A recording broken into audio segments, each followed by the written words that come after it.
Sir આપણે ગુજરાતીમાં રજા એટલે રજા, પણ વાત જ્યારે અંગ્રેજીની આવે ને તેમાં રજા એટલે લીવે થાય, હોલિડે પણ થાય અને વેકેશન પણ થાય. હવે આ ત્રણેયને ક્યાં અને ક્યારે વાપરવાને ઈ નથી સમજાતું. તો ઈ સમજાવું તમે જુઓ, તમને તકલીફ પડતી હોય તો સમજી લેજો.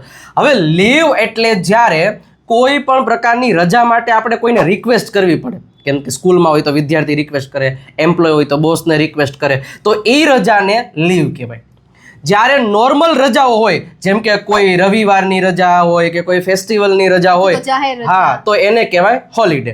અને જ્યારે બહુ મોટા શું કહેવાય રજા ઉપર જવાનું થયું હોય, જેમ કે દિવાળીનું વેકેશન હોય, ઉનાળાનું વેકેશન હોય, તો આ થોડીક લાંબી રજા હોય, તો એને કહેવાય વેકેશન. તો આ રજાના ત્રણે ત્રણ ફોર્મેટ છે, આ રીતે વાપરવામાં આવે છે. સમજાણું તમને?